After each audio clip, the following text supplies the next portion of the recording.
This is a recording for the CUPHAT project. My name is Matthew O'Brien. Today is the 27th of July 2023 and I have here with me Liam O'Callagh. Thank you very much, Liam.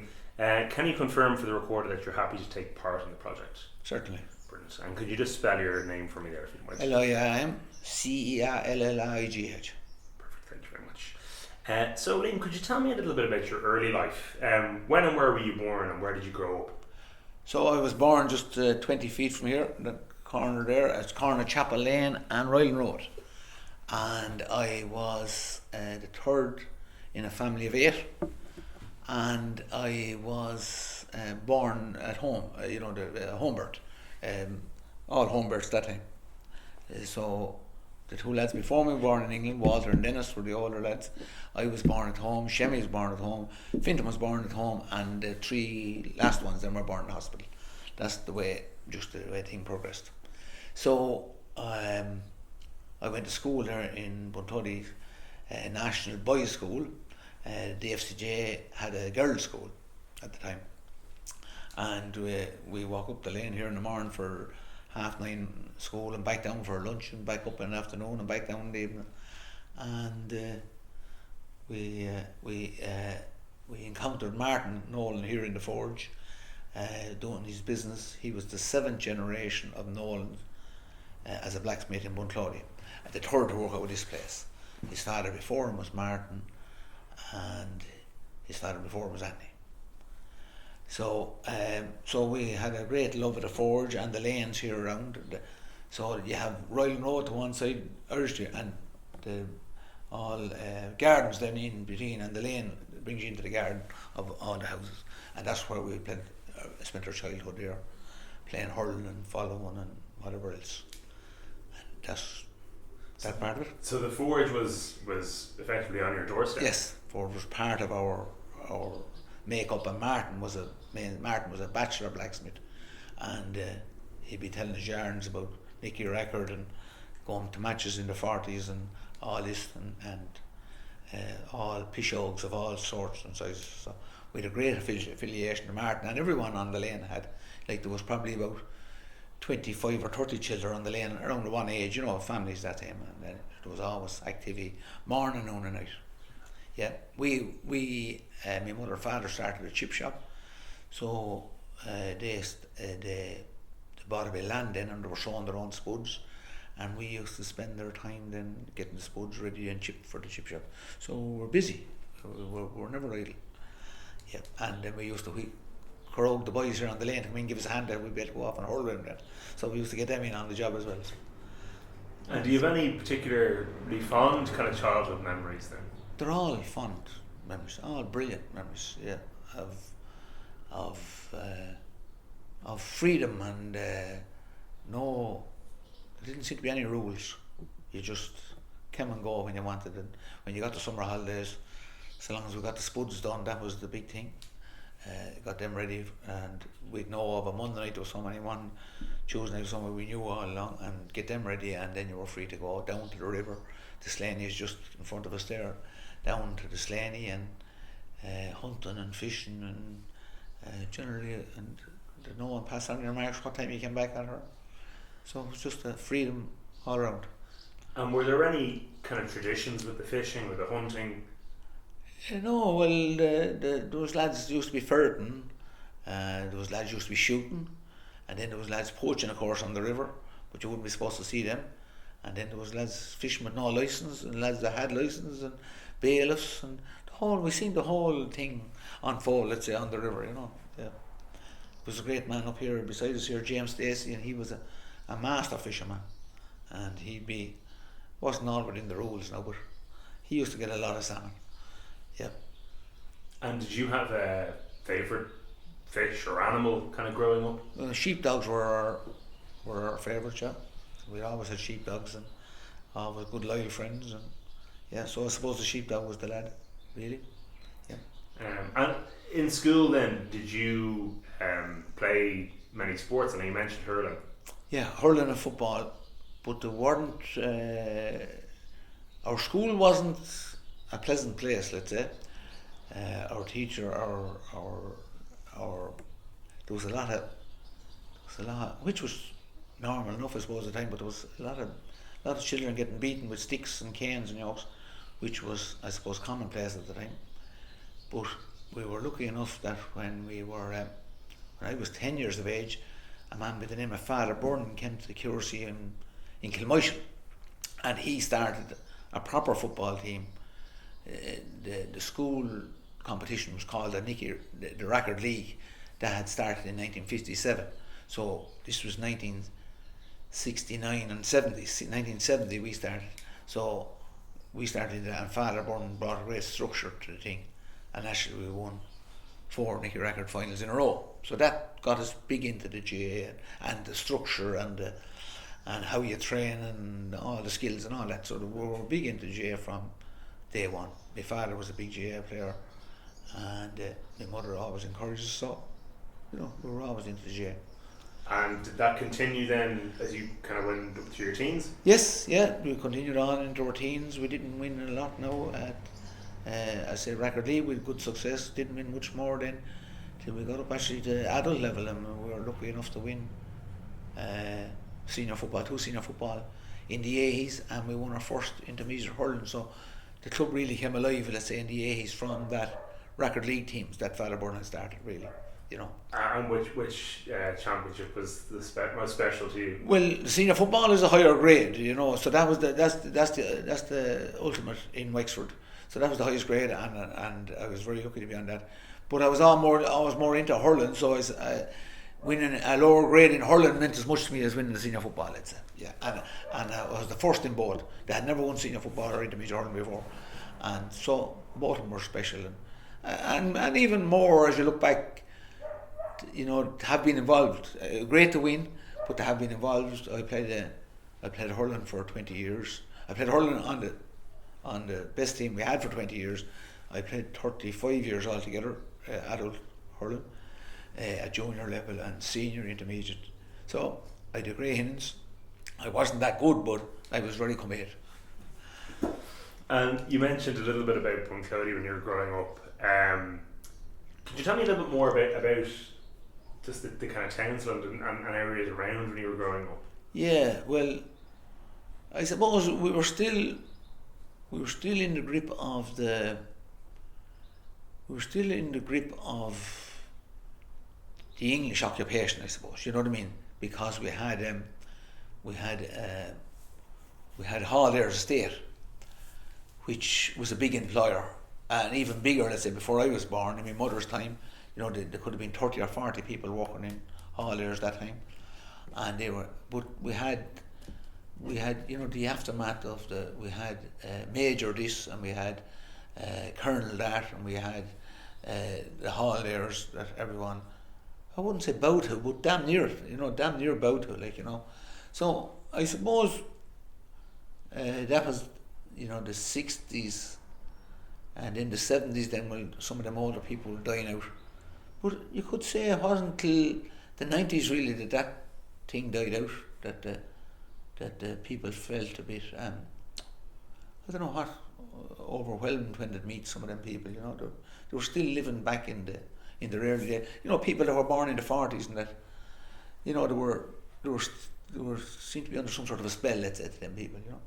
They didn't treat them as an equal, let's say. And I'm not saying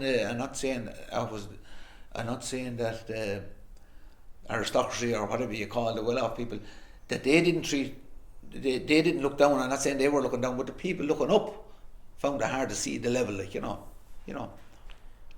exactly was Halldairs Estate? Halldairs Estate is a big farm, it's a big estate. There was 5,000 or 6,000 acres in one stage. The people living in it now are ordinary people like ourselves, you know what I mean?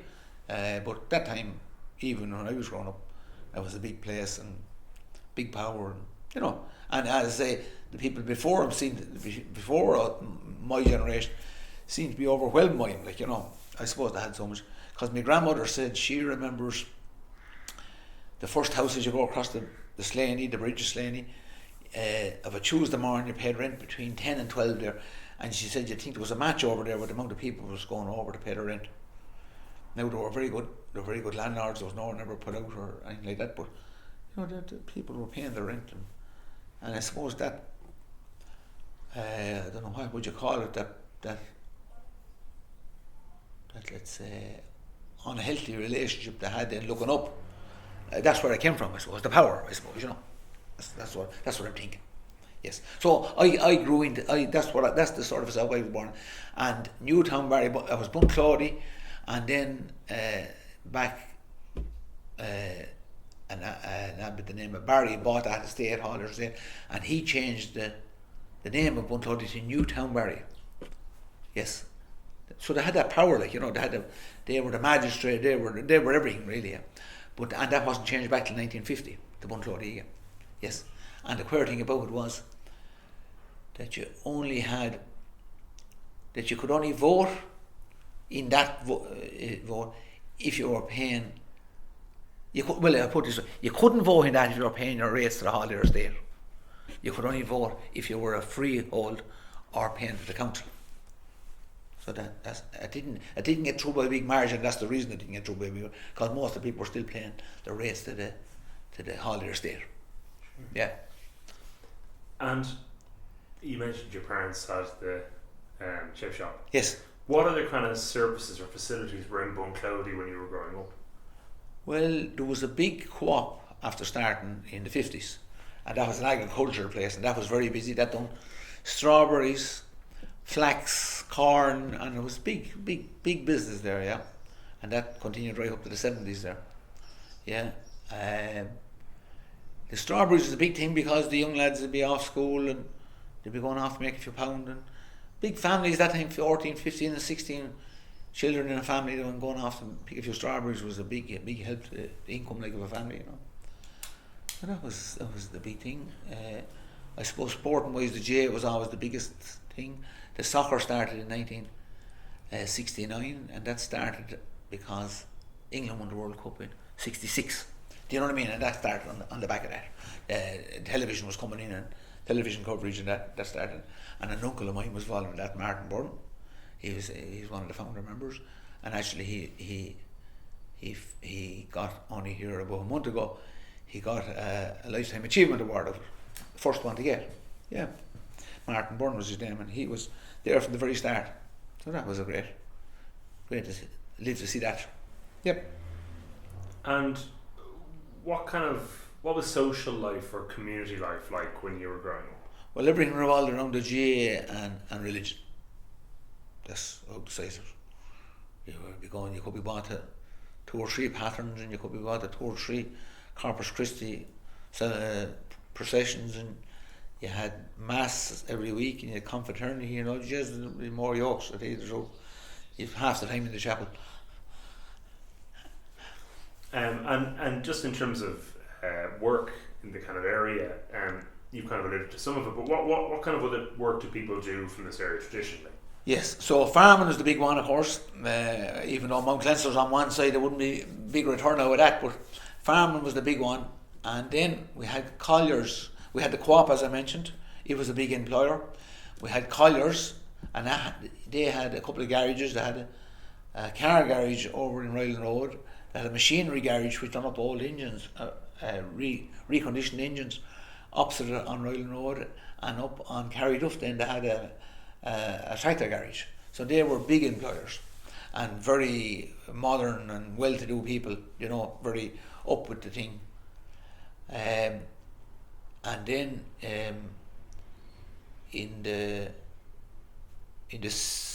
about 1969, Clahaman factory started to kill sheep and cattle, so they started a processing plant, and that was a big employer then massive employer for the, and still is, massive employer for the 70s. Yeah, Patsy Furlong then. Patsy was a local man, and he served his time here in Bunclody, and he started a building company, and about the same time, 66, 67 along there, he started expanding. He started to build churches and schools and that, and at one stage he had 180 people employed, and they'd be all from the locality, and that started that created a big thing on the trades, a lot of plasters, a lot of block layers, chippies, plumbers, electricians, and that was all on the head of Patsy Furlong. you go to an interview for Patsy there, and if you're from Bunclody, you had a great chance of getting in to be an apprentice. So that actually in a way has a knock-on effect even today, because when the recessions hit in the 80s, we had an awful flight of people to America, and they were all tradesmen or working in the building.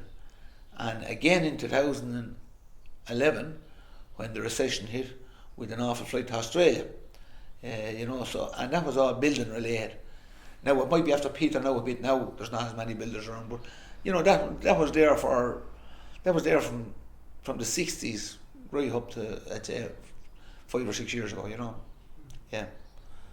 And in terms of other changes that maybe that you've seen in Bunclody over the kind of the years, well, population change. What else?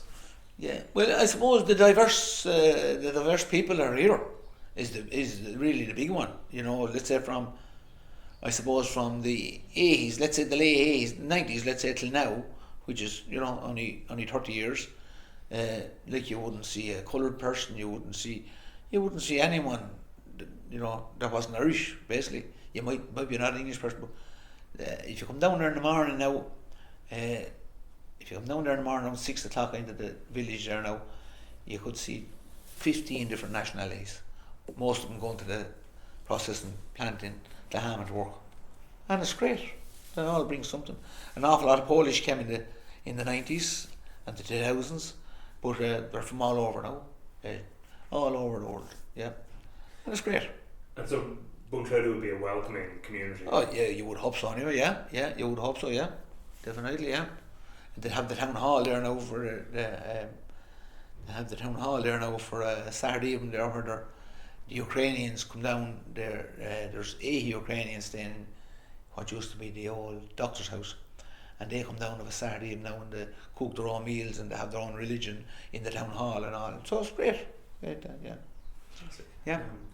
So, when you were growing up, would your family have had any interest in local history or local people or indeed local places? Yeah, well, my mother is a great memory, and she was never out. She was in Bunclody all her life, bar a few years over in England. So she's able to go back a long ways and tell you things that, they got the first housing estate was ever built in Bunclody was the Villas, St Mary's Villas, and they got a house in that, and that was in 1939.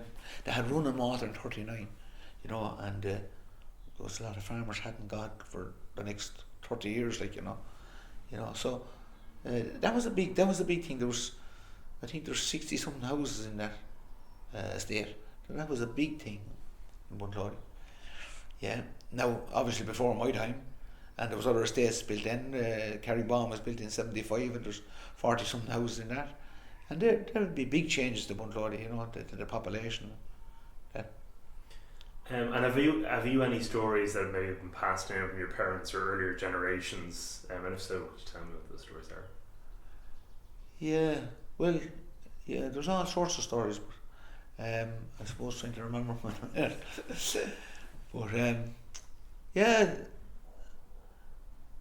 there'd be. I can't really think of anything offhand now at the minute, but maybe something will come to me. And do you know that of any kind of traditions or practices that are still maintained within Bunclody or indeed the kind of wider region? Yeah, well, the Maybush was a big one. There was practice in Bunclody, and it sort of died out. But I see it back again now in the last couple of years. I was sort of gone there for 10 or 12 years, but I see it back again now, the Maybush, and that's a pagan tradition, But it's amazing the way. I think what goes around the oral history, people get re-energized when they hear that and do things like that, bring it back to old traditions. Yeah, absolutely. And again, thinking back to your childhood, do you remember any kind of big local celebrations or events, from that time, or even things that maybe started back then that are carried forward to today? Well, there was always the field days and things like that. They were an annual thing, but they have died out now. They're not a money spinner anymore. So they were, I suppose, annual celebrations, depending on who was running them, but there'd be the parish would be running them, or the Church of Ireland could be running them, or whoever would be running them. There'd be sort of an outing for the whole parish as such, but they're nearly gone now at this stage. So I can't say that there's anything. Let's say there was mummers here at one stage, but they didn't. They're gone this 30 years, I'd say. There was Ceallaigh bands, there was pipe bands, but the only pipe band left around now is Ballylagan Pipe Band. But there were several bands in the town. All classic music and Ceallaigh music, all different things, but there's no band in the town in a minute. Not even a rap band. We're all action. And I was going to ask, are there still celebrations in operation today? I mean, outside of the ones you mentioned, would there be anything else? Maybe even seasonal celebrations or around kind of calendar events? Oh, not much that I know of now.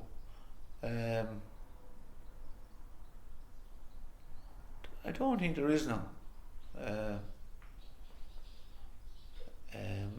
We have a new rector down here, Trevor Sargent. He used to be a politician, a Green Party politician, and he's opening up the rectory a bit, and he has a fete down there on Saturday, and that's new. That's a new thing started. He's opened up the place and wants people to visit and that sort of crack. But other than that, now there's not much.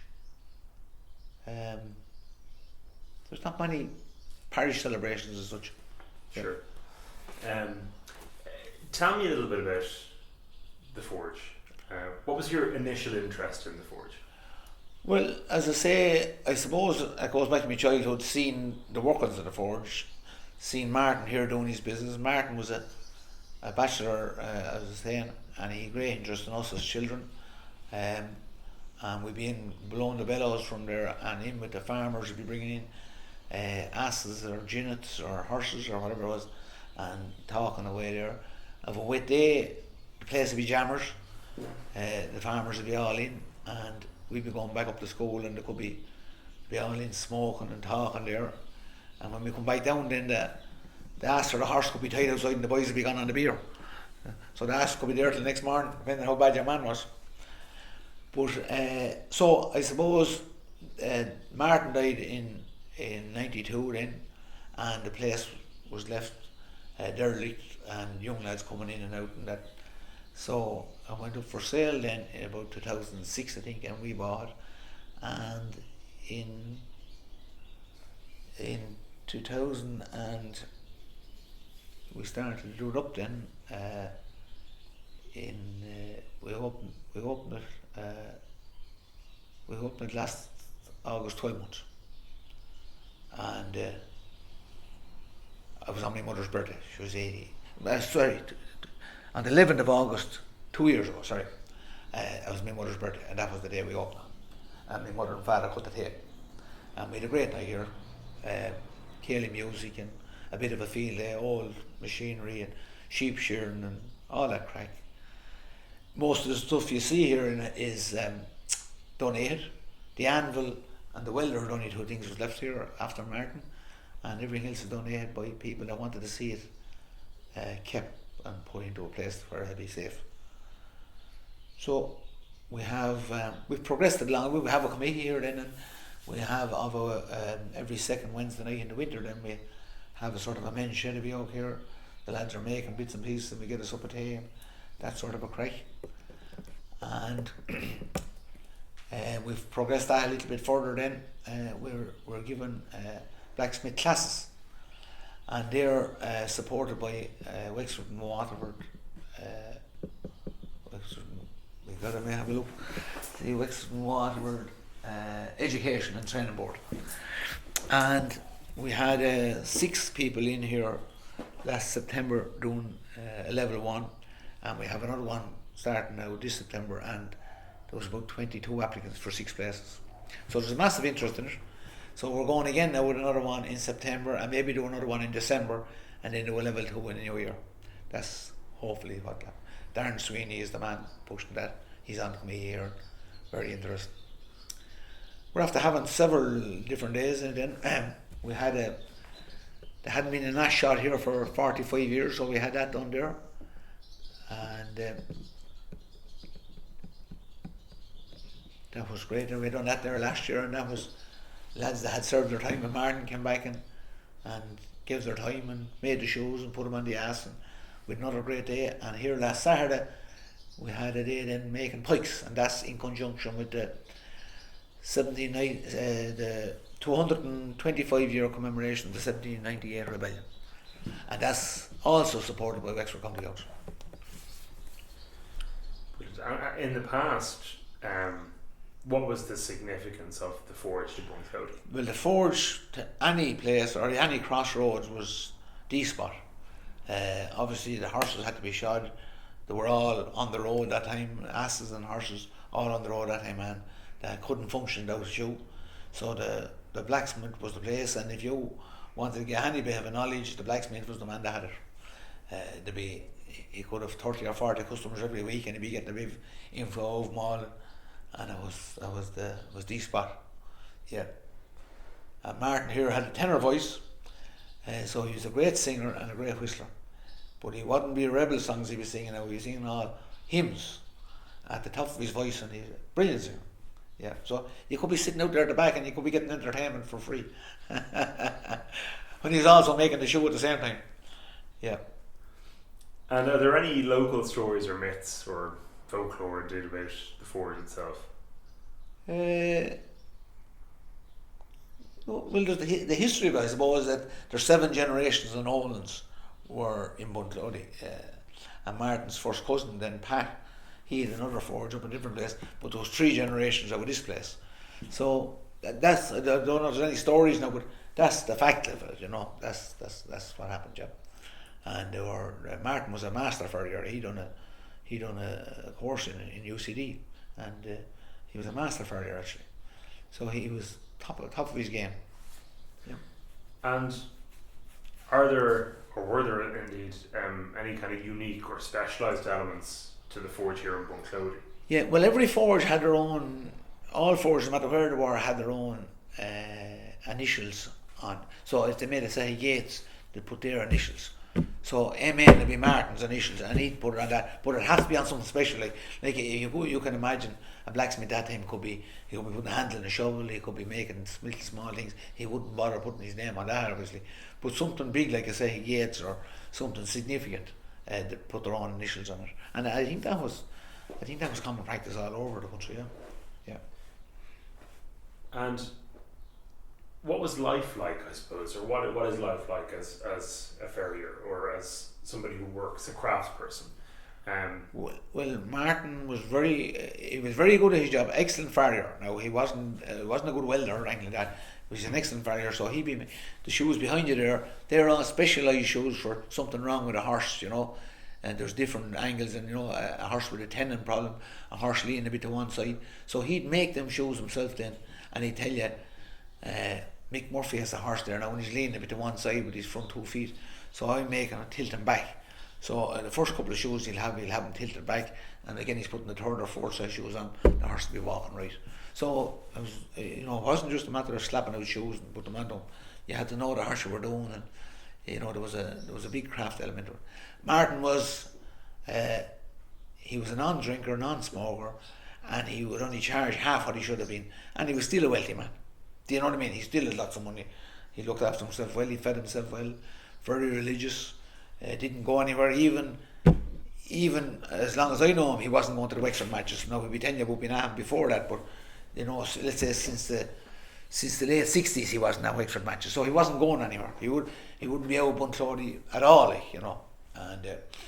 and he got a stroke then, he got a stroke when he was in his 60s, and he was out of action here for about 3 years, and he got back going again then, and he didn't do as much work then, and actually young lads used to come in to help Lorcan Higgins. That was the lad that done the shoeing of the ass. He came in to help him, and he was telling me stories about him. He missed this and missed that, and all that crack. Yeah, a real gentleman. What do you think is the most important thing to learn from Martin?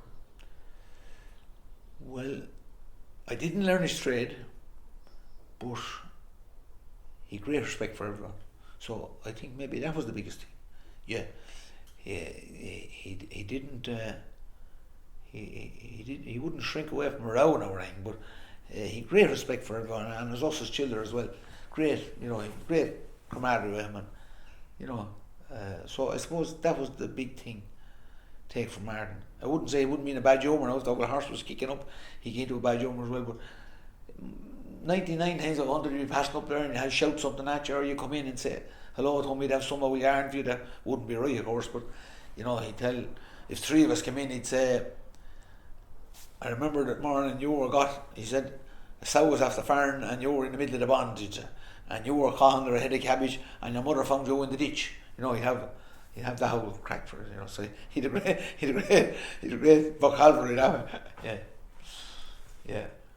And you kind of mentioned there that the forge is very significant to the kind of Bunclody community, in terms of education and in terms of demonstrations and yes, all that kind of well, when I won't say the whole Bunclody community, but there's a cohort interested in it. You know what I mean? Yeah.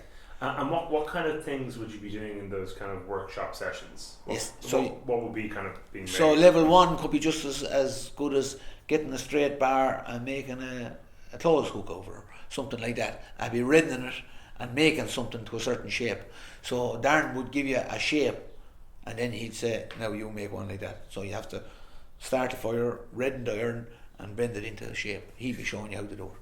So, or maybe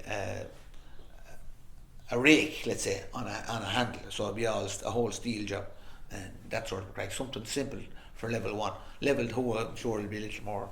Yeah, I was going to ask you how advanced it little more crafty as you go along. Yeah. But there's great, as I said, there was over 20 interested in the last one now, and we only 6 places, so there's great interest in it. Yeah. And just to move away from the forge for a moment, would you consider yourself to be from the Blackstairs Mountains or from an upland area? Yes.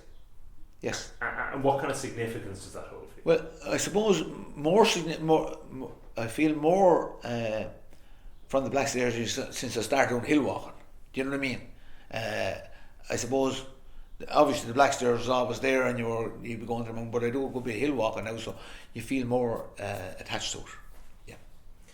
Yeah. And how would you describe the sense of local community and local life in Bunclody? At the minute? Yeah. Very good. Excellent. Great quality of life. We're blessed. We have 3 very busy supermarkets. The whole main street, bar one shop, is opened. The Market Square, there's a couple on the Market Square now, but the whole main street. And during the last recession, I'd say there was 10 of them closed down, 10 of them premises closed down. So the main street looks great. It's very busy. As I said, the 3 supermarkets are doing great business. They're open from 7 in the morning till 11 at night. So they provide a great service. We have a big hinterland of country places around. Like if you go Askamore country, Carnew is the next shop that way. Tullow is the next shop that way, or Ballin. Kilhealy is the next shop this way, and Inniscarr is the next shop that way. So an awful lot of land around it, people around that be coming to Bunclody. And we have a Mr. Price down there now, and it's a massive place, and it's a big attraction.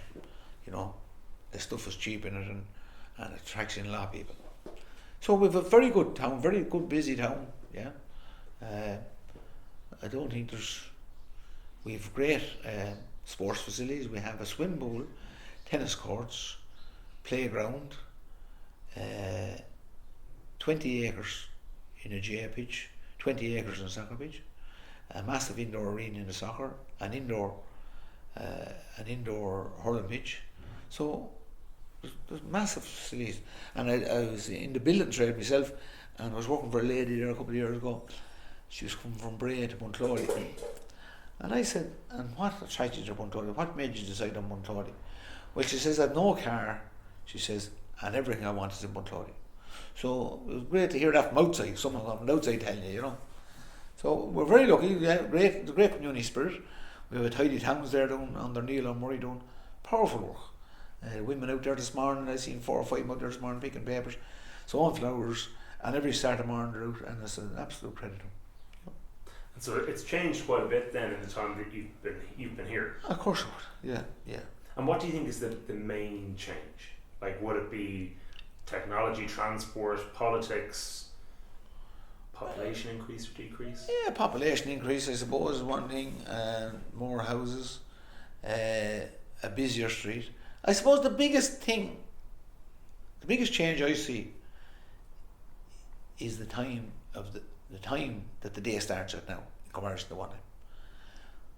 When I was serving my time, I was down in Waterford, and I'd be getting the lift of water there around 7:15 in the morning, and there wouldn't be a baby around. You'd be in the town on your own. And I'd be down now around 5:30, 6:15, and the place is busy. Busy. People coming out with scooters, bikes, walking, all heading for Claham Factory and heading for other places. So I think that's the biggest change. I wouldn't be one that affect everyone, but just for me, I'm an early morning person, and for me that is the biggest change, I suppose. Now obviously the town is busy with motor cars, this, that and other, but I think that's the biggest change. And that change of pace, I suppose, in life, how does that make you feel? Well, I was in that race there for a long time, but I retired there last Christmas, so and that's the pace is after dropping for me a good bit. I was 46 years in the building there last year, and on the 15th of August, so I retired last Christmas, and the young lad taken over the business, and the pace of life for me now was maybe set back where it should be. Yeah. On that note, what do you think are the most important aspects of the kind of local natural heritage within the Blackstairs Mountains? Well, the Blackstairs and our unique position here with the two rivers meeting, we have the Ceallaigh passing down, and then the Cloddy meeting, which gives us our name, Bun Cloddy, and that rises in the Blackstairs. So, very significant, and more people are walking and cycling on the Blackstairs. More and more. The amount of people cycling up across the Nine Stones now is tremendous. Every Saturday morning, Sunday morning, people cycling, and the walkers, and they're knocking great entertainment out. Great, healthy entertainment. Yep. And there's more trails on it, and there's more where people that are not from the area can walk because there's marked with trails and that. I think that's great, brilliant. Yep. And is there a particular site or location within the Blackstairs that has special meaning to you? Yeah, well, where I live just up the road there, I'm looking up at the Black Ridge, or the Black Rock as it's called, and you can see the boats coming in Rosslare off of that, and I think that is special. And is there a site that might hold particular significance to your family, or did you ever, when you were growing up, did you ever visit Blackrock or these places? No. We would drive up to the Nine Stones and maybe walk from there, and I would not. I'm more inclined, as I say, in latter years, since I retired from the GA, I'm more inclined to be out on the hill and have a bigger interest in it. Let's say, everything for us revolved around GA, and time was scarce, so you wouldn't have been over. But once I retired from the GA, I have a big interest in the walking and a big interest in the names of the places on the hills and the significance they have. And the last wolf, as you've already, I'm sure, the last wolf was shot in the Blackstairs in the end of the last century, 18 something. There was a price on him that time. It was good money for shooting him, and that was the last one was shot there in the Blackstairs. That was up over Kilhealy, Radnor direction. Yeah. So all them stories, but them are all more recent for me now, as I say, because all our time was gone playing shade. Yep. And do you think the landscape has affected or impacted the way that you live or others in the community live? Well, I think the beauty of the mountains and the freedom we have wasn't appreciated when we had the pandemic, and I think more and more people, and an awful lot of people, kept walking after that, going places. They were going places that time, and within their 5 kilometres or close to it, and they kept up that walk and avid walkers now, or cyclists and things like that. So I don't think, maybe in the hustle and the bustle of life, maybe the value of the mountain was lost a bit, but definitely came back big time when we hit the pandemic. Yeah. And do you think the natural landscape has changed over time? Well, the mountain hasn't changed a whole lot, except for the planting, I suppose. The planting of the trees is a bit a big thing, And but the shape of the mountains are the same still. I suppose you went back access to the mountain when the RTE television mast was built, but that's there long before I came. So, I suppose that had a big significance in access to the mountain. But as I say, that's before my time. I don't remember when I wasn't there. But in regards to the wilderness is still there. The beauty is still there. I think it's a matter of getting out there and enjoying it. And so you mentioned that you spend more time now walking in the Yes. kind of upland areas, Yeah. and Blackrock in particular is your favourite. What do you think is the most interesting feature of the physical landscape in the Blackstairs? Well, I suppose when you're walking down toward on the Blackstairs itself, the actual mountain itself, the Blackstairs, not the range now, but the mountain, the Blackstairs. If you're on that mountain and you look left, you're in Wexford, and you look right, you're in Carlow. And if you this time of year now, if you're up on it and you look left and all the cornfields spread out in front of you, and you look right and the land is poorer in Carlow, you don't see as many cornfields. The landscape is different. There's more sheep to your right, and more corn and cereal to your left. And I suppose that's the fact that the county boundary is along the ridge of the mountain. It's just great crack. And I wonder if you could tell me a little bit more about the kind of the nature that you might see up on these walks. What are some of the kind of maybe the plants, the animals that you'd see along the way? Well, deer are very plenty. Anywhere you wouldn't even have to be up on the mountain to see deer now. Any woodlands or farm now you see deer. Goats are wild up on the mountain. Hares and actually my brother was involved in a grouse project to try and get grouse back on the Blackstairs, and we used to be able to come from the grouse there early in the morning. So in let's say March or early April, we go crowding the grouse one morning a year, and you have to be on the mountain about an hour before dawn, because it's just before dawn that they crow. So we'd have the lads scattered out from Rathnure Gun Club, Moishel Gun Club, Kilhaley Gun Club and Buntody Gun Club. So that's the whole mountain, let's say, along, and see how many grouse we hear and record it. The programme didn't come to anything. I can't remember the reason now. The funding wasn't available to put them on or whatever, I don't know. But that was a very ambitious programme, and it'd be great to see them back. They are on it, there's grouse on it, but there wouldn't be in significant numbers that anyone would be shooting them.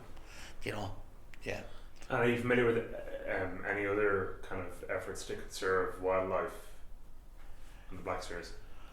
Well, no, as I said, the local gun clubs will be all doing their bit. They'll be putting out pheasants, not necessarily out on the hill, but out on the fields close to it. So you'd have pheasants using the hill for cover. But the grouse is the big one, and that'd be great if that could get up and going. And it'd be great to see more grouse back on the hill. As I say, you could go. We go with the dogs now without any guns. Maybe some Sunday, and you could raise 3 or 4. So they're not dead out on it, but they're scarce. Yeah. And again, even when you were younger, do you remember any kind of stories about the Blackstairs Mountains, or were you ever told any kind of folk tales about the upland areas? Yeah. Well, you'd always hear stories about a lad walk this distance with sheep and that distance with sheep, and all things that couldn't happen. Did you believe any of them? Well, they'd be so wild you couldn't believe them. And actually, a spin off from that, are there any particular skills that have had to be developed in your mind to kind of live or work in the Blackstairs Mountains?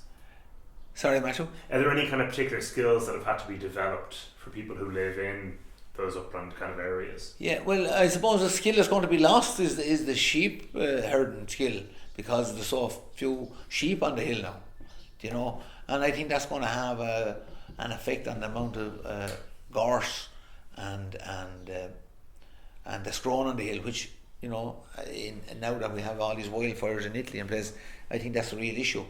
If there was more grazing done, there'd be less to burn on it, So I think that skill is going to, like on Cran Hill, which is on the foothill of the Blackstairs there, we've only one farmer putting sheep out on it, on maybe 3,000 or 4,000 acres, so that's a skill is going to be lost, and lost quick, and the reason that has been lost is because all the farmers they're working off farm, like there's not enough labour there to let the sheep out on the hill and keep an eye on them. So a lad is making more money by going to work and not letting the sheep out on the hill, you wouldn't have the time to be looking at him and things like that. So I think that's a skill going to be lost fairly quick. And would you see that as a threat to life in the upland area? I do. I see that as a threat because the grouse need the young header, and if the sheep are not grazing, the header is going to go strong and wild, and as I said, the risk of fire and trying to control the fire is going to be an issue. So I think that is an issue. Yeah. And I'm just interested, do you have a favourite kind of maybe archaeological site? I know you mentioned the kind of the Nine Stones earlier on. Yes, Nine Stones. Would you have a kind of a favourite site within the Blackstairs? Well, Cottier's Den, I suppose, over on heading over towards Lynn, I suppose, is the boys were supposed to howl out there in '98, and I don't know how you'd live on that hill now for. There must have been. I said they were going down to someone's barn. I'd say, but the story or stories involved in that, it's a lovely place. And could you describe it for me? Well, it's just a formation of rocks, right on the top of the hill. Look left, you're down to Radnor, and right you're out over Michael, and it's supposed to be where the rebels held out in 1798 for. I don't know, as I say, but I don't know how you'd hold out on the hill now with the weather beyond that hill. I don't know how you'd hold out. I'd want to be midsummer anyway.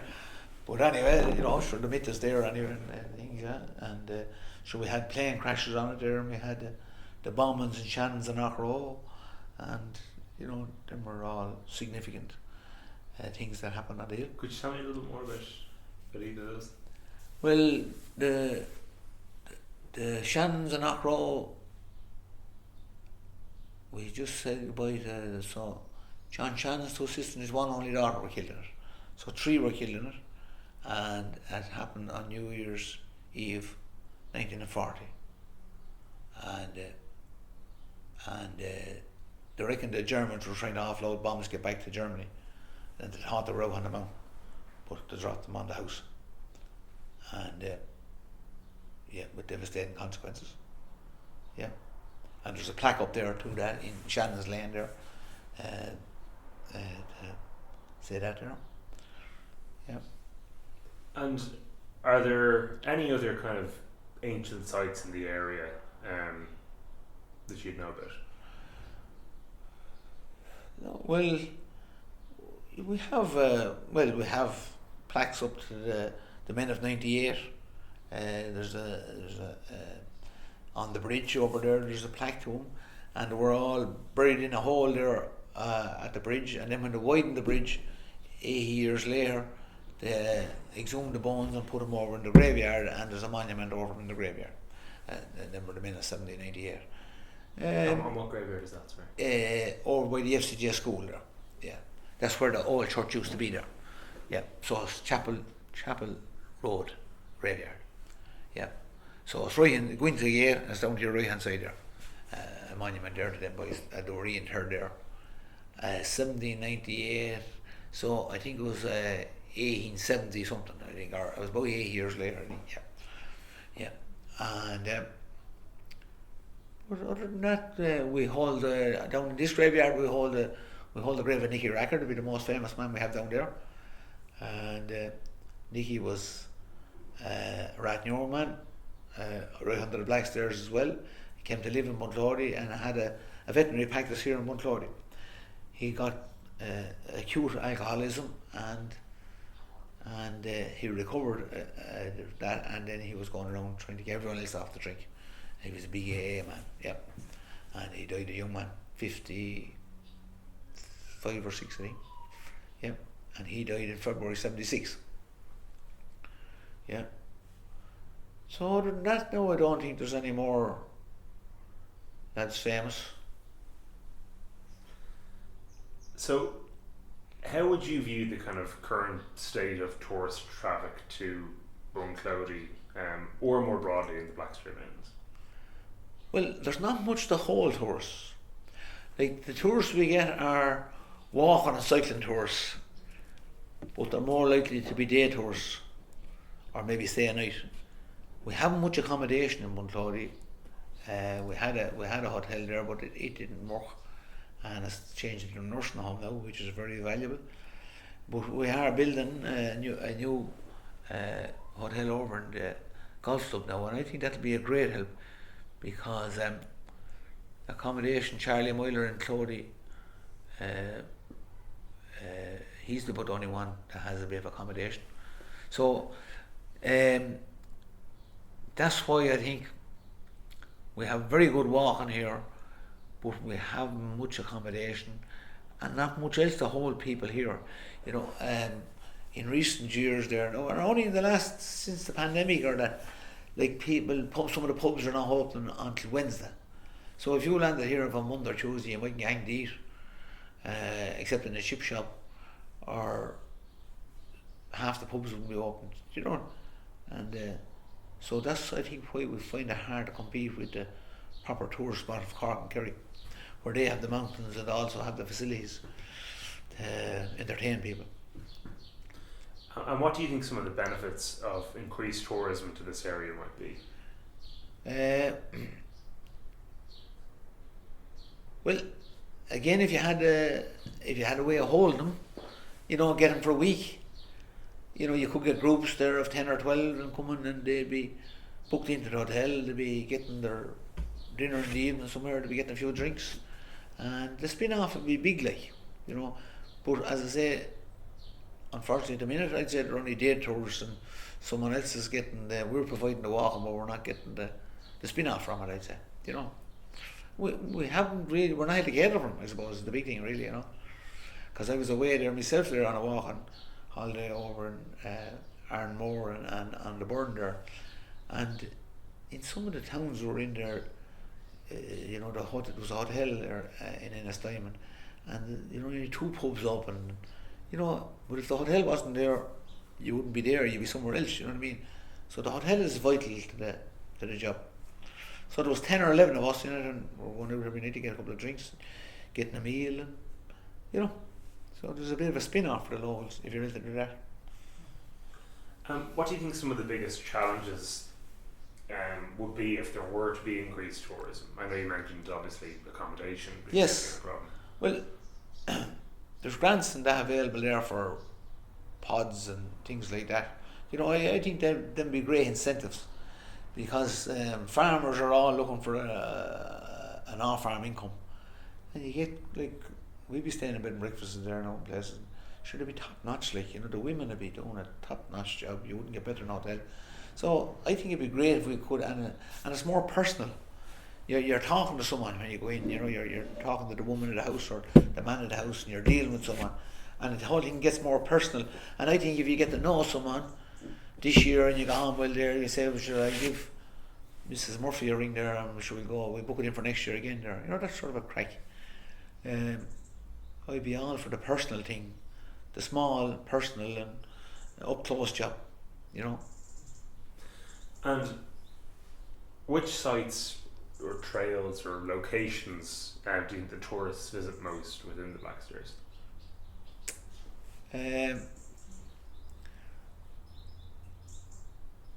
Well, the majority of them drives at 9 Stones, and either go up over the television mast or back towards Tom Duff, and they can basically go anywhere or any distance, but you'd have to know your stuff. You know, you'd have to know, if you go off the trail, you'd want to know your stuff once you go off the trail, where you're heading for. So I suppose we could be marking them better for the thing. We could market them better, we could mark them better, and we could advertise them better. You know, that if you went up there, if you follow the red line, you're going to be as a 10 kilometre. If you follow the green line, it's 20 kilometres, you know, and like they do have in most of them, is the rate in easy, medium or hard, you know. I think it'd be a great incentive, and it wouldn't be a very expensive thing to do. Do you have a favourite trail yourself, walking trail? Yeah, well, where I live now at the halfway house, the obvious one is straight up the hill, up to the television mast, turn left and head over for Knockrow, and that's a 4-hour walk. And if you want to extend it to an 8-hour walk, then you just head from there to Glyn. So that's a very challenging walk, and you know you no better sleeping at night. And how often would you do that? I do it about twice a year. Yeah. I might do half the trail 5 or 6 times a year. You know. And are there other trails that you might do? Yes, intermittently? intermittent, yeah. It's Coastal or Cohandum or different things, yeah. And there's other places, not on the Blackstairs as well, you know, woods and things around that are nice trails, you know, and we need to I suppose, be conscious that not everyone is for the mountain. Not everyone is, you know, fit enough to go to the mountain, so you might get them started on some level, or they might progress on to the mountain.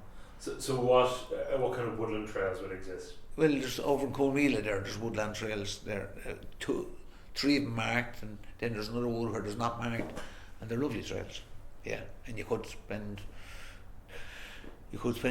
3 hours, no bother, and basically you're walking on the road. You know, that's a big thing for people. Some people just don't want the mucky bit, you know. And as I say, if they got used to the road, then they got used to being out for 3 hours, and they're not worried about a shower of rain, you could get them onto the hill, and they could become competent hill walkers. Yeah, sure. What do you think the community perception of tourism to the area is? Community perception of tourism. Well, we have about 4 bed and breakfasts, I suppose, and then Claudy Lodge, then, which has about 8 rooms. And I suppose for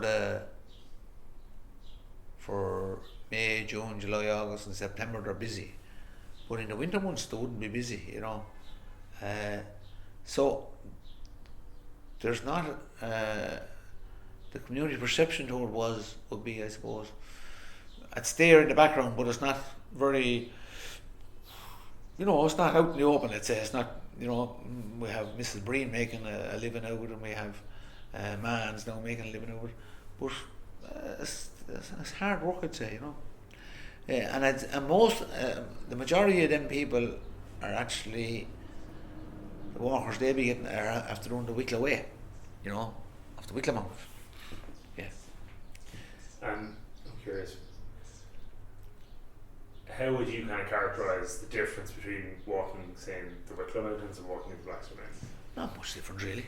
Not much difference. The Wicklow Way should finish in Monclody. It finishes in Clonegall, but there's no place open in Clonegall. There's no pub open during the day. There's no bus service to Dublin from it. So it should actually be brought to Monclody. Now, if you're talking to someone over in Clonegall, they wouldn't be mad about that, but that's, you know, it's very unfair, and I regularly carry people in and out in the van. You know, you'd see them walking on the road, and I'd say, "Are you doing the Wicklow Way?" And I'd say, "I'm going to Monclody, I'll bring you in." So they're meeting the bus at 6 o'clock, and if they walk in 5 miles on the road, and on the road is a real no-no for the walkers, you know, they want to be out on the hill, you know, so it's a bummer for them, you know.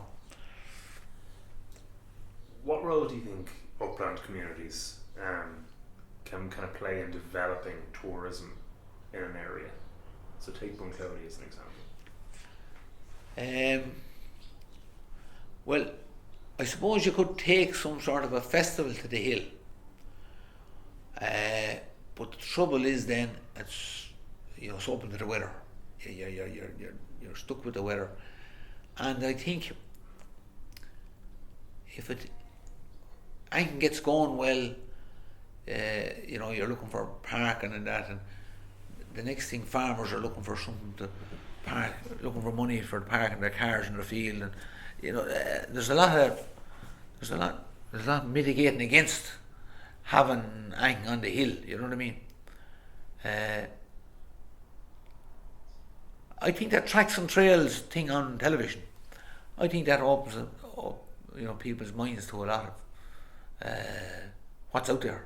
I suppose we have to be conscious that a lot of people never get out. They don't. Unless they see something, they can't envisage it. Or they won't investigate. So I think you could put it in front of them. How Bunclody you do that? I'm not sure. We have a tourism board in Bunclody, and the walking trails are a big part of it, and the cycling.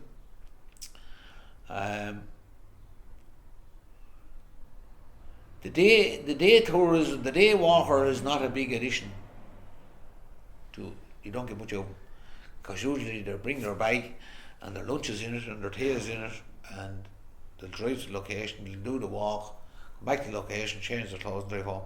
That's like I do them walks, and that's the majority of them. Unless you get them staying there where now they're finished at 6 o'clock and they're on until 9 o'clock in the morning. Now they have to go and get something to eat, get a shower, get a 2 drinks. That's the only way you get a few bob of them,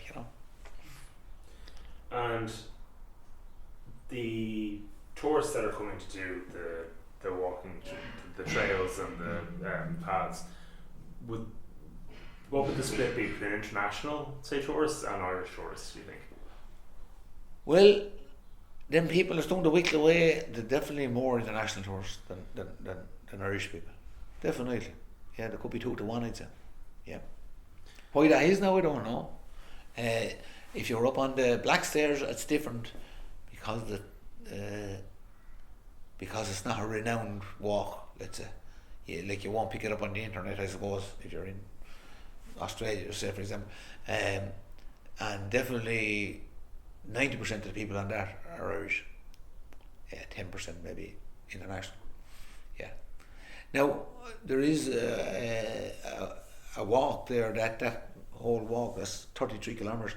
That's from Banlavorcan out to Glynn, and that's right across the top of the mountain, as I explained to you there. And that's the Wayfarers Club in Dublin do that. And there would be a few international walkers on that, because it's an organised thing. I suppose people in a different country are a bit nervous about going somewhere that's not, there's not people there or not organised properly, But I think there's a massive difference in the international on the Blackstairs as opposed to the Wicklow way. If you could pick one site to showcase to tourists within the Blackstairs, what would that be and why?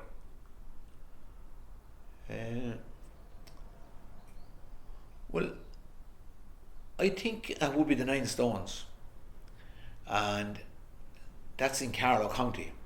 And they done a great job out there a few years ago. They put up timbers there and park, and it's a place anyone of any age can drive to, and you can do your walk from there.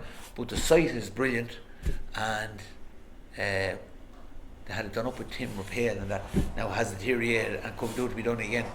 But I think that is a place I'd start, I think, because you can get the crowd there to drive there and park there, and you could have, there does be a mass there on Easter Sunday morning, and there could be a couple of thousand there, So I think that would be a great start. And similarly, if I was to, or if you were to suggest one place from Bunclody or the surrounding kind of area to tourists, what might that be? The Forge, of course. Well, that brings me to my next question, which is, where do you see the Forge in that kind of tourist picture? Yeah, well, that question has been posed a lot, and I see it as a walking trail of Bunclody. That's my hope for it. That there would be someone bring a bus to Bunclody and it'd have pick out. Now, there's not enough to hold people in Bunclody long enough. The Forge, and no matter what you do, you're only going to get an hour or an hour and a half out. You need something else to make the morning so that the bus could pull up. Just say a tour bus, let's say with 60 people on board, pull up, and 2 things to bring them up to lunchtime and get their lunchtime in the river's edge, and then go off somewhere else. We need just something else to.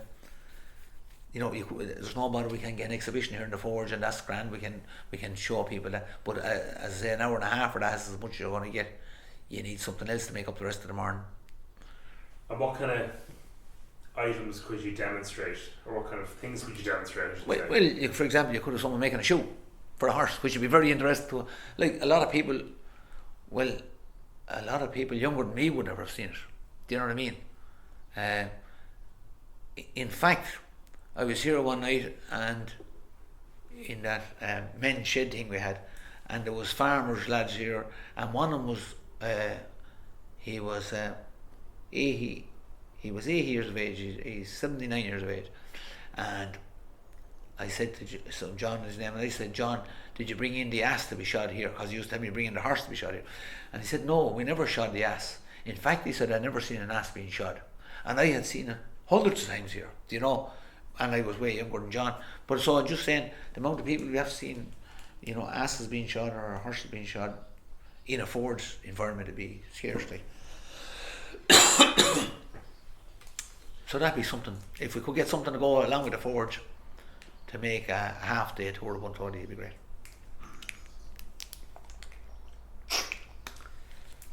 And just kind of on some kind of final reflections, what do you think is the best thing about living here? Well, I don't say anything bad about it for a start. Can't think of anything bad. I've lived my life here, I've reared a family here, and I can't find anything to complain about. I was demonstrated to me there, I do a sheep farming now since the Red Herd, and I had two students over from Copenhagen, two girl vet students, and they said they wanted to go to an Irish pub. So I brought them down to Ceallaigh, the pub there, one Saturday night, and I know one of the lads left it down, and I said, I'll collect you. So instead of when we collected at 12 o'clock, so I went down around 11:30 to collect them, and they were inside the door. I had a table right inside the door, and I had a chair for me and all. So when I came in, I sat down beside him, and I ordered a couple of drinks, and we were drinking, and everyone come in and out and say, how you Liam, and this, that, and I'd introduce them to the girls, and someone going out would be the same. And one of them said to me, Ida said to me, she said, how do you know everyone, she says. I said, I live in a very small village, say. She says, I'm from Copenhagen, and if I went out in Copenhagen, the chances of meeting someone I know would be nil, she said. Yeah. And you see, I'd find it hard to get my head around that, and she couldn't get her head around the other end of it, you know. So I think it's wonderful that, you know, and if someone was in bother in the morning, they'd be able to give me a ring, or vice versa, you could help out or do your best. So living in Montclody, I don't know anywhere better to live. As I say, families rare now, and most of them are gone off, and some back to live here, rear their own families, so cycle keeps going. And what challenges do you think the area might face kind of in the short or long term future? In the short or long term future?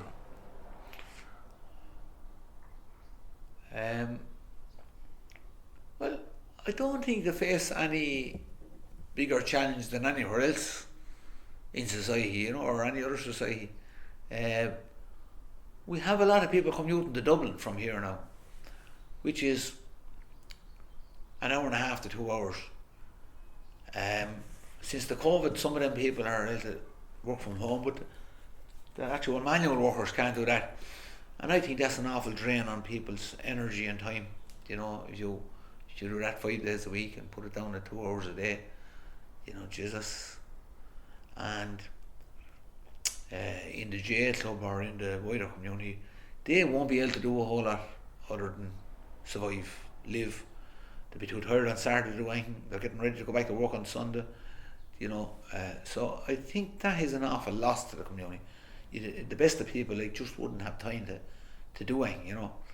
And I think that's an awful loss to their families, to themselves, but obviously they can't see any other way out for the time being, maybe, you know. I think that's an awful challenge.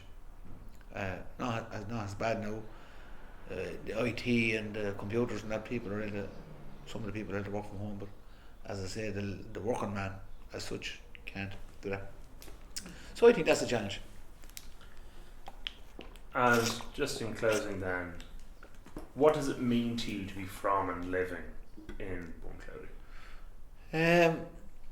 Well, I suppose the older you get, the more significance it is. You know, I suppose when you're younger and you're busy and you're working, you know, you're just going through the motions. But when you start to reflect, I suppose, Yeah, you think of the older people, the people that were old when you were young, and I suppose everyone you encounter in life, I suppose, has an effect on you in a way, I suppose. So they shape you, I suppose, in a certain way, I suppose. But as I say, I'm from a family of 8. My mother's father's still alive, so choose the thing. So there's couldn't be a better way. I think this could be heaven,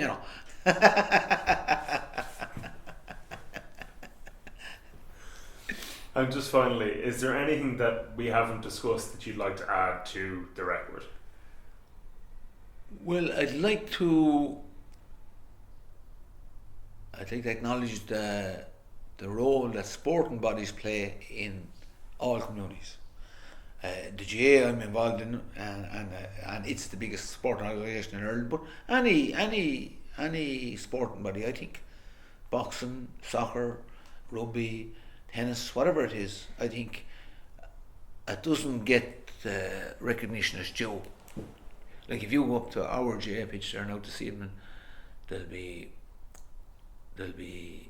60 people training, and there'll be 60 more spectating, and there'll be 25 officiating. And it's